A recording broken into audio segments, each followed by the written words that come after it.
DC एक ऐसा studio जो कब क्या कर जाए किसी को नहीं पता।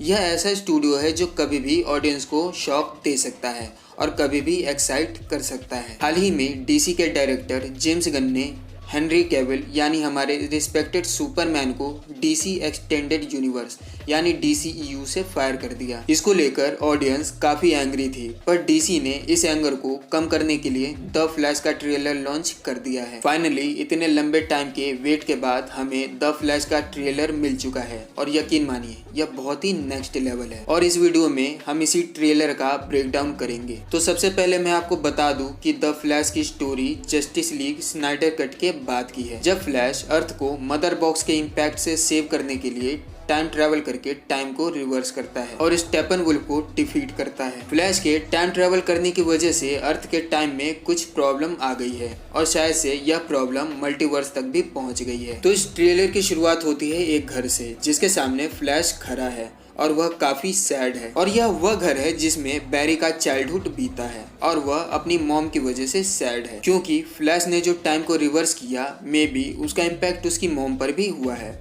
और उनकी लाइफ भी डेंजर में आ चुकी है और इसी प्रॉब्लम को सॉल्व करने के लिए फ्लैश टाइम ट्रैवल के साथ मल्टीवर्स में भी ट्रैवल करेगा। यह स्टोरी डीसी के ही कॉमिक्स फ्लैश पॉइंट से इंस्पायर्ड है। फिर नेक्स्ट सीन में हमें बैटमैन का मास्क या हेडगियर दिखाया जाता है जिस पर ब्लड शेड है, पर हम यह कंफर्म नहीं बता सकते कि यह मास्क माइकल कीटन के बैटमैन का है या बेन एफ्लेक के बैटमैन का, क्योंकि वी नो कि इस मूवी में हमें दोनों दिखने वाले हैं। फिर नेक्स्ट सीन में हमें एफ्लेक बैटमैन बैट साइकिल पर कहीं ट्रैवल करते हुए दिखते हैं। फर्स्ट लुक में आपको लग सकता है कि यह क्रिश्चियन बेल का बैटमैन है, बट यह एफ्लेक बैटमैन है और इसमें तो मैं भी धोखा खा गया। और इसके साथ ही एफ्लेक बैटमैन का नया सूट भी दिखाया गया है जो काफी कूल तो नहीं है बट काम चलाऊ है। फिर हमें फ्लैश अपने बिल्कुल नए सूट में मल्टीवर्स के पोर्टल में ट्रैवल करते हुए दिखता है और अगले ही सीन में हमें फ्लैश का चाइल्डहुड दिखाया जाता है जिसमें उसकी और उसकी मॉम के साथ बॉन्डिंग को बताया जा रहा है। तभी उसकी मॉम को कुछ हो जाता है और child berry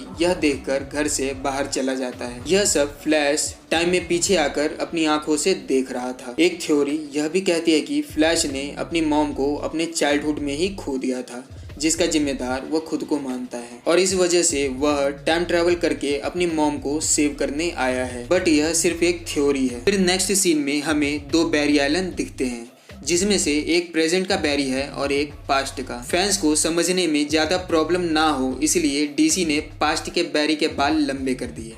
wow what a strategy. फिर नेक्स्ट सीन में दोनों बैरी वेन मैनर में जाते हुए दिखते हैं ताकि वे बैटमैन की हेल्प ले सके। इस ट्रेलर में प्रेजेंट का बैरी पास्ट के बैरी में अपने पावर्स को ट्रांसफर करते हुए दिखता है जिसमें उसकी हेल्प बैटमैन ने की है, क्योंकि हम इस सीन में क्लियर कट बैट एंटीना को देख सकते हैं। आई थिंक पास्ट के फ्लैश को अपनी पावर्स नहीं मिली, इस रीजन से प्रेजेंट का फ्लैश अपनी पावर्स को पास्ट के बैरी के साथ शेयर करते हुए दिखता है ताकि दोनों मिलकर किसी इंपॉर्टेंट मिशन को कंप्लीट कर सके। और इसी सीन में हमें फ्लैश की रिंग भी दिखती है जो बहुत ही एडवांस है। अगर आपको पता ना हो तो बता दूं कि यह कोई नॉर्मल रिंग नहीं है बल्कि यह एक गैजेट है जिसमें बैरी का फ्लैश सूट स्टोर रहता है जिसे बैरी कभी भी पहन सकता है, जस्ट लाइक ब्लैक पैंथर। फिर एफ्लेक ब्रूस वेन बैरी को समझाते हुए दिखते हैं कि वह टाइम ट्रैवल करके पास्ट में ना जाए, इससे और भी न्यू प्रॉब्लम्स क्रिएट हो सकती है। पर बैरी को लगता है कि वह सब नॉर्मल कर देगा और वह टाइम में ट्रैवल करता है, पर वेन की बात सच होती है।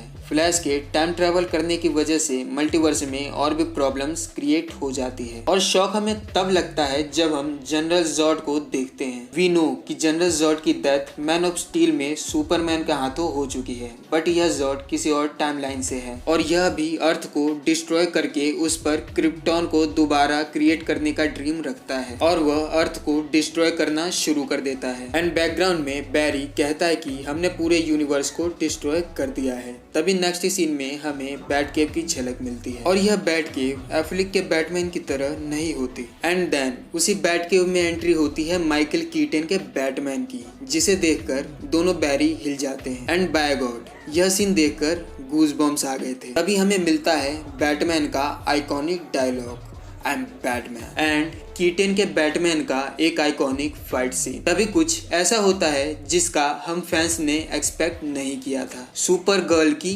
एंट्री। अगर आपको नहीं पता कि सुपर गर्ल कौन है तो यह कोई और नहीं बल्कि यह हमारे कार्ल एल यानी हमारे सुपरमैन की कजन सिस्टर है, जिसका नाम है कारा। एक अल्टरनेटिव टाइमलाइन में कार्ल एल यानी सुपरमैन के साथ उसकी कजन सिस्टर कारा को भी स्पेसशिप में क्रिप्टॉन से अर्थ पर सेंड किया जाता है ताकि उसको सेव किया जा सके और कारा अपने कजन ब्रदर को सेफ रख सके। कारा सुपरमैन जितनी ही पावरफुल है और ट्रेलर को देखकर लगता है कि सुपर गर्ल यानी कारा को ह्यूमंस या किसी ऑर्गेनाइजेशन ने प्रिजन में रखा हुआ था और सनलाइट से भी दूर किया, जिससे वह ह्यूमन से भी ज्यादा वीक हो गई और उसे एस्केप किया कीटन के बैटमैन ने, जिससे सुपर गर्ल बैटमैन का साथ देती है। लेकिन सबसे डिसअपॉइंटिंग हमारे लिए यह है कि इस मूवी में हमें सुपरमैन देखने को नहीं मिलेगा और इसका रीजन हम सभी जानते हैं। बट यह मूवी डीसी के लिए एक टर्निंग पॉइंट होने वाली है, जिससे पूरा DCEU रिबूट हो जाएगा और यह डीसी की फर्स्ट मूवी होगी जिसमें हमें मल्टीवर्स का कॉन्सेप्ट देखने को मिलेगा। इस ट्रेलर में हमें द डार्क नाइट और द बैटमैन के बैटमैन्स देखने को नहीं मिले,